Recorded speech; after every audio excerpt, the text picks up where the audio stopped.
Hello, and welcome to this session on using Ansible with Checkpoint APIs. I'm your host, Dwayne, and I appreciate you having me here today. In this episode, I will introduce Ansible and give you a short summary of Ansible's architecture and operations.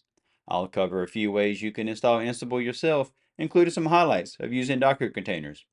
Finally, we'll put together a basic configuration file to get you started. As we go along, I'll give you some testing and verification commands, so grab yourself a snack, a beverage, and let's get started. Second thing second, introducing Ansible. Now we'll take 5 minutes to discuss Ansible's overall topology and structure so you have a good frame of reference. This isn't going to be comprehensive because YouTube has plenty of other fantastic resources. What is Ansible and how does it work? Here's Ansible's own documentation with their high-level overview. Ansible is an orchestration and automation platform. Ansible has two concepts of a host, a control node and a manage node. The Ansible control node runs Ansible, of course, and holds the inventory. This usually is the node where the playbooks are stored and where you run those playbooks. More on playbooks in a moment. A manage node is where a specific task is executed. The control node manages several important things. The short version includes connection methods for the managed host, order of operations and parameters for the tasks, processes the results from a task. This is orchestration. Ansible is the conductor of your symphony. The managed nodes are the individual members of the symphony. When doing tasks that don't involve API services, for every task, Ansible builds a package that compiles a module and a Python wrapper to include the parameters of the task. This package is then copied to the remote managed node and that node executes it. The managed node does the hard work of getting the task done, doing it right, and reporting the results back to the control node. Okay, so what is automation? Automation is the sequence of tasks and their parameters. These are described in a playbook. What are playbooks? Short answer, a playbook is a collection of tasks to run and the list of hosts to run those tasks. The playbook lists the order in which the tasks are run. The playbook advances through the tasks one at a time, executing that task on all nodes before proceeding to the next task in the list.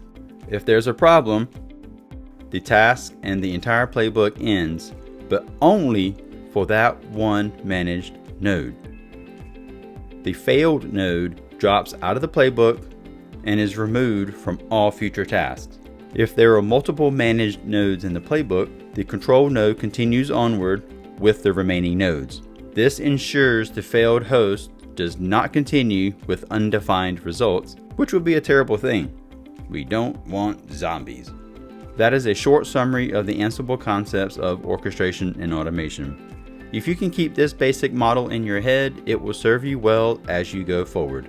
There is a small exception to this scenario, however. For API services, which is what we'll be using for checkpoint management servers, these tasks are actually run from the Ansible control node locally. The task connection is an HTTPS session from the control node to the checkpoint management server, which is why your Ansible server had to be defined as a trusted client. Regardless, even though the module is run on the control node, the task is still ran against the remote API server. This makes the checkpoint API server function as the managed node. Even though this is a small flip, the concept remains the same. For those of you with multi-domain server, there is a special scenario in here that we'll discuss when we start building the inventory later. Alright, that's your crash course on Ansible and its operations. If you want to know more details, read through the fantastic Ansible documentation at docs.ansible.com. Bookmark it, pin it, add your favorites, whatever works for you. You want to come back here time and time again. Stack Exchange and Stack Overflow are also good resources to find how someone else accomplished any similar task or problem that you may be trying to solve. Now you need to install Ansible. You have two main choices, Linux or Mac. Ansible does not run on Windows. Ansible can run in a Docker container on Windows, however. For Mac, you can use Docker or install Ansible natively with Homebrew. For Linux, you can also use Docker or run it natively, or both. For this series, I'm actually going to use Ansible in a Docker container on my M series MacBook. Here's a short "Why Docker" speech. Docker will give you a freeze-frame snapshot of a working environment. You can certify that specific Docker container for yourself as "I know for a fact that this works."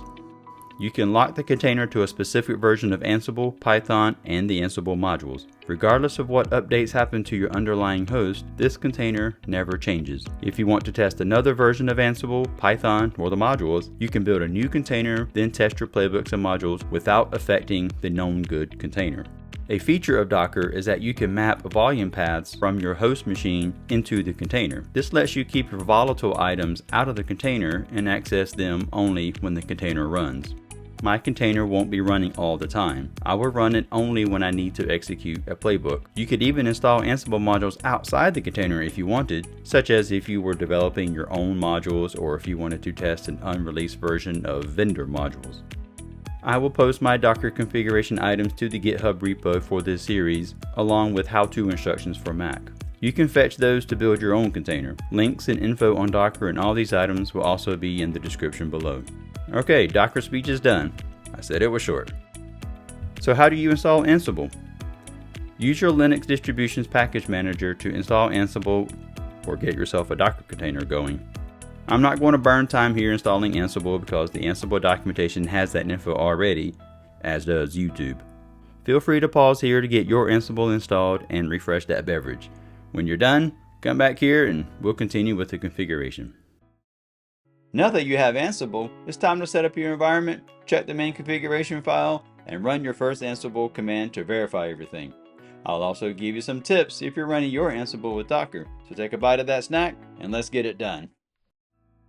As I promised in the last video for management server setup, you can use this curl command to test access to the server's API port. This is why we spent all that time with the API status output. Run this command on your Ansible host. For servers on default port 443, run the command curl-ski https:// and the IP address of your server. You should see HTTP code 200OK at the top, followed by this blob of output.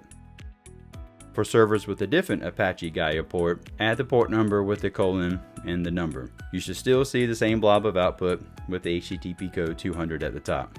If you get any other output or HTTP code, then you have a connection problem and you need to fix that first. Perhaps you need to make that access rule I mentioned in the first episode. Nothing else will work until you do. Maybe you should ask your firewall people to take a look at that for you. Once you have Ansible installed and you have verified your Ansible host can access the API server, you'll need to have it do your bidding. By default, on Linux, the configuration file is usually in etc/ansible/ansible.cfg, so you have to be root to modify any of it. Instead, copy this file to a location somewhere in your user's home directory so you have your own version of it. On my Mac, I have a directory here under my Documents folder named Ansible. In here, I have a copy of the Ansible configuration file. Ansible will read a configuration file from whatever local directory you run Ansible. In my case, that will be this Ansible directory.